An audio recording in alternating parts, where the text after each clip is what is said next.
Hey, ¿qué es la que hay, mi gente? It's Rocky here from SpeakSpanishFaster.com, and in today's video, I have a little treat for you. We will be reviewing one of our short videos that we did. It was the video where I'm playing three different characters, one Puerto Rican, one Dominican, and one basically American that's trying to learn Spanish. So I got a lot of comments from people after this video asking, could I break it down and kind of walk through the Spanish, because it really was fast. It was the Dominican guy was super Dominican. The Puerto Rican guy was super Puerto Rican.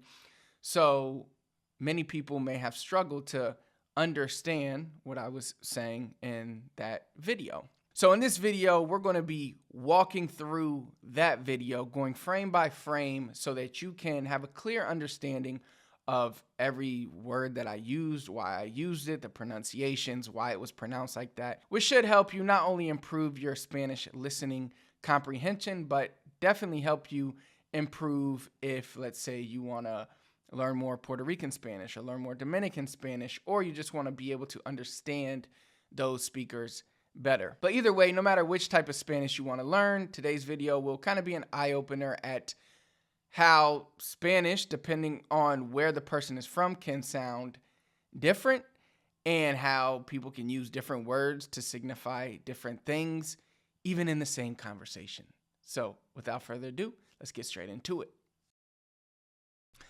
Okay, so I wanted to break this video down. I've been getting comments on this video and just in the email and stuff from people asking me if I could break down this video. It was a skit that I did for YouTube Shorts and TikTok. I love doing these skits because it kind of lets me be, it allows me to be a little more creative and teach Spanish in a more fun way. But it's also kind of unique, and it lets people see more of like my real personality, which is much more fun, we can say, than maybe sometimes on these videos. Because of course, learning a language, while it's fun, you know, sometimes it can be tedious. Sometimes we can get bored. But I think these skits can keep things fun and keep you motivated to stay consistent, which we know consistency is the most important part of learning Spanish or learning any language or learning any skill. So I want to break down frame by frame this video so that everyone can understand, because I didn't put the English translation on here, mainly because there's not that much. I think it takes away from the skit.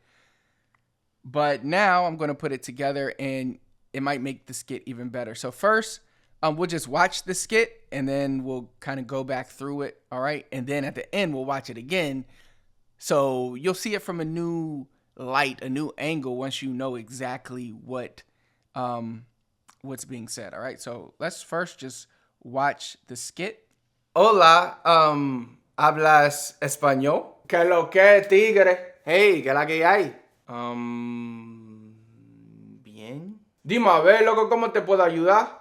¿Huh? Acho, papi, él quiere saber qué podemos hacer para ti. Yo no entiendo. Más despacio, please. This is not the Spanish that I learned in school. ¿Cómo que no habla español? Viniste, dije que preguntándonos si hablamos español, tú no hablas. Qué maldita vaina. Mira, este tipo no habla español, cabrón. Tenemos que hablar inglés. Ah, yes, English. ¿Hablas English? English? My English is not very good looking. Okay, espera, por favor. I'm gonna go home and study for like 6 months or something, and I come back. All right. Está heavy, manín. Ah, pues dale, papi. Vamos a estar aquí para ti, ya tú sabes. All right, so now we are going to go through the skit, and I'm going to pause it each one. Hola, ¿hablas español? So that one's pretty easy. ¿Hablas español? I'm asking, so it's one guy who, the first guy, he's kind of like, he's learning Spanish. He feels like he knows Spanish, but then he goes into a situation where the people are talking like quote unquote fast, real Spanish, you know, and he struggles. And the only reason I know how this feels is because that used to be me in that situation. So I know how you guys feel when you get in those situations as well. So now we have the Dominican guy. Que lo que tigre? Que lo que tigre? So que lo que tigre is like, in Dominican Republic we say tigre. Tigre is like it's just a slang word that's used like what we call each other. I don't really know it's used to say tiger. I mean, that's what it like, tigre, tigre, tigre, tigre. But I'm not saying what's up, tiger. It's just kind of like, what's up, homie? What's up, dude? That's how I would, explain it. Hey, que la que hay? Then, of course, you guys know, hey, que la que hay. That's how I start every video. And this is the Puerto Rican guy. So the last guy was Dominican. This is a Puerto Rican guy. Bien. Dime a ver, loco, ¿cómo te puedo ayudar? Okay, so this is where we need a little explanation, where I said, dime a ver, loco, ¿cómo te puedo ayudar? Now, this is real Dominicanismo, is what we call it. Dime a ver is what is really being said here. So it's like, tell me what it is, basically. Like, dime a ver is also how people greet each other. So dime a ver is like, yo, what it is. That's just kind of Dominican slang. It's like, tell me what's up, basically. Dime a ver, loco. So I'm basically saying here, dime a ver, loco. And loco is Dominicans use a lot. Hey, que lo que, loco. It's another word they use, like, yo, what's up? Even though loco means crazy, it's just like, yo, what's up, dude? Like, it's just another greeting. So dime a ver, loco, ¿cómo te puedo ayudar? Now you'll notice dime a ver and ayudar instead of ayudar. Dominicans, you know how Puerto Ricans turn the R's to L's sometimes? Well, a lot of times when there's a verb at the end of a sentence, Dominican, this is really slang type of Dominican Spanish though. So I don't want you to think all Dominicans talk like this, because they don't. But when you hanging out en la calle, los tigres hablan así. So when you're out in the regular world with, right, the majority of Dominicans, when you're just out in the streets, like this is what it's going to sound like. This is how they talk amongst themselves. So instead of dime a ver, loco, ¿cómo te puedo ayudar? We have dime a ver, loco, ¿cómo te puedo ayudar? That's just how Dominicans talk. They cut that. So instead of vamos a hablar, vamos a hablar, vamos a hablar. All right? So that can help you understand why I said, dime a ver, loco, ¿cómo te puedo ayudar? And we'll listen to it one more time.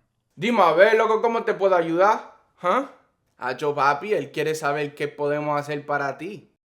Now, this is a little easier to understand, even though I'm talking really Puerto Rican here using L's. Él quiere saber qué podemos hacer para ti. But I'm not using any different words except acho. Acho, papi. That's just kind of like a Puerto Rican word that we use.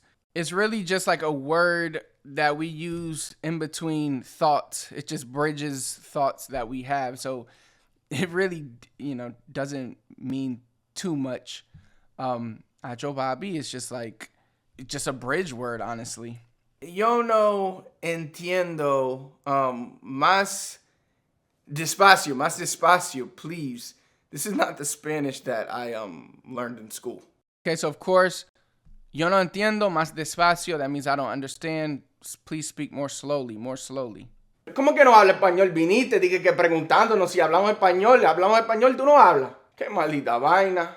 Okay, now this was fast, and that's how Dominicans talk fast. But here I say, ¿cómo es que no habla español? So that's like, what do you mean you don't speak Spanish? Viniste, you came here. Dique, is it's short for disque, is really what I'm saying, but it really means like supuestamente, like supposedly. But in DR, you always hear dique. So, viniste, dique. you'll hear that a lot in the Dominican Republic, but it's like you came here supposedly asking us, preguntándonos si hablamos español, asking us, do we speak Spanish? And we speak Spanish y hablamos español y tú no hablas. And you don't speak Spanish.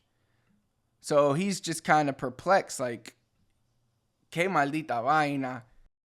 Now, vaina is a Dominican word that it's kind of difficult to explain because we don't have a word like that in normal English. Now, whenever I explain the word vaina, people from Philadelphia usually can relate because they say they use the word John like this. I don't even know how to pronounce it because I'm not from Philly. But it's like, yo, that John right there. That John. So it's like, I know this sounds super slangy, but that's how it is in the Dominican Republic. Vaina could be anything. So I could be looking at a remote and I could say, hey, dame esa vaina. I can say, hey, that cup right there, dame esa vaina.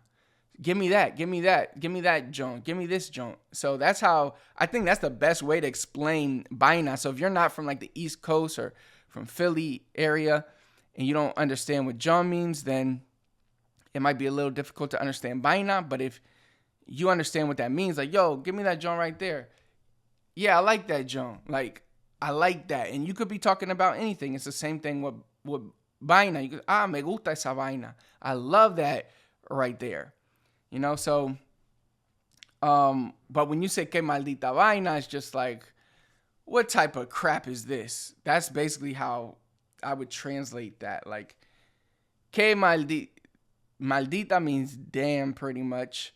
And vaina is just like, like, what is this? That's kind of what that means right there. Mira, este tipo no habla español, cabrón. Tenemos que hablar inglés.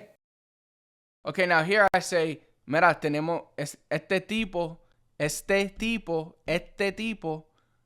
no habla español, cabrón. This man doesn't speak Spanish. Now, I know a lot of people will say, is cabrón a bad word? And it could be. I would say a lot, Puerto Ricans use it more like idiot, you know? You could use it for other things like a-hole or dumb a. You know, there's a lot of different uses for it. But in Puerto Rico, it's not as vulgar, I would say. Like, it's pretty common if you're in this, you know, again, this is really slang Spanish. But if you're hanging out in the streets, like, you're going to hear people say, mira, cabrón, estaba haciendo esto, cabrón. Like, you're going to hear the word cabrón a lot. That's a really we have Dominicanismo. I'm not sure if they say Puerto Rican or Boricuanismo. I don't know, but it's a real Puerto Rican thing to do. Tenemos que hablar inglés. Ah, yes, English. ¿Hablas English? English? My English is not very good looking. Okay, espera, por favor. I'm going to go home and study for like 6 months or something, and I come back. All right. Ta heavy, maning. Okay, now this is very difficult. Ta heavy, maning. So, tato means está todo. Está todo. So that's like, okay. Está todo, like, that's everything. Está heavy, maning. Heavy is like, that's cool. The word heavy means cool. So I'm basically saying, okay, that's cool, bro. Maning is pretty much short for manito, which is short for hermano. So, ta heavy, maning is pretty much okay, that's cool, bro. Basically, that's what's being said there.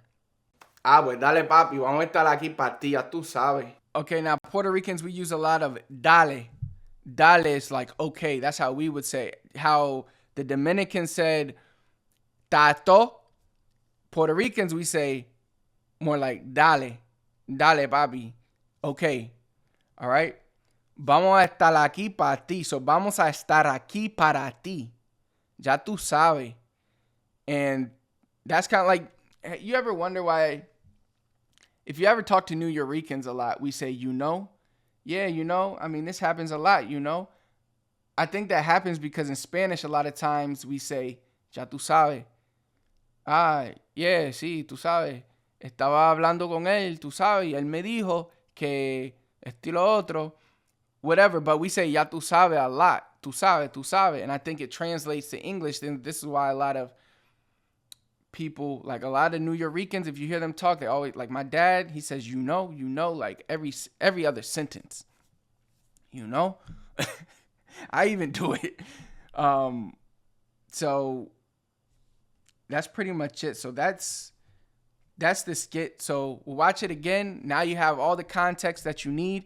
And this is a great example to show you the power of decoding content and making it incomprehensible to comprehensible. Because now you can watch it and actually understand. So now when you hear these words, you'll understand them in the future. So tomorrow when you come back to the video, you'll understand this whole conversation. A week from now, you can review this video. You'll understand the whole conversation. Now, when you hear somebody, if you're listening to a podcast and they say, you know, dale papi, vamos a hablar mañana. Okay, we're going to talk tomorrow. But you're going to understand that because now you kind of know the accent because you consume content that is similar. So this is why you can't just consume Spanish, because if you just consume this video without me explaining it, you would never know. Let's say ta heavy manique maldita vaina, like you would still be like, what does that stuff mean? It sounds like still sounds like a foreign language. And I could play that 1,000 times for you and it would do nothing. You're not just magically going to understand it. But then once you decode it and you know what it means, now when you consume it, it's comprehensible. So that's what I mean by consuming comprehensible input, turning input into comprehensible input, and then consuming it. So consuming Spanish is not just about consuming input. It does you no good if you don't understand anything. That's why we live in a great world today where technology allows us to consume not just the words listening, but also reading them from subtitles or transcriptions. And then from there, we can look those words up. So essentially, we can decode the content. It's the power. You know, we live in a great age. You know, I just said, ya tú sabes. You know, we live in a great age where technology makes it so much easier to learn languages. I talk about this all the time, but when I was learning Spanish, I didn't have any of this. I was lucky enough that, you know, my cousin had moved from Puerto Rico and we talked all the time. And yeah, Univision, there was telenovelas and they had captions. That was about the best thing I could get. I would have my dad print lyrics because there was no real internet and stuff like that. I mean, there was internet, but it wasn't like on my phone and stuff. Because I had a little flip phone. Wasn't accessing the internet, reading lyrics to songs on that. So I had to buy CDs, get my dad to print the lyrics, and I would read them and then I'll ask my dad what it meant pretty much. Or I would have a dictionary, Spanish dictionary, the physical copy. It's like now it's so much easier to do, you know, so take advantage of it. There's endless content online where you can get the audio and the text at the same time. And you can even translate that stuff at the same time. And I mean, there's really no excuse not to make significant progress. All it takes is staying consistent. So I hope you found this video helpful. And if you are looking to take your Spanish to the next level, click the link that I have pinned in the comments or go to our website, speakspanishfaster.com/YouTube. And you can check out my 3 biggest secrets to learn Spanish faster. Also, you can just check out our website, speakspanishfaster.com. You could check out all the courses we have, all that good stuff. If you liked the video, do me a big favor, hit the thumbs up for me. Comment below, let me know if you have any questions, any type of video you want. Let me know. This video was created because of the request from you guys. So the more requests you guys give me, the better, because it gives me more content ideas so I can keep the content flowing. Last but not least, please do not forget to subscribe to the channel. Turn on notifications so you never miss another video. Hasta la próxima vez. Hablamos.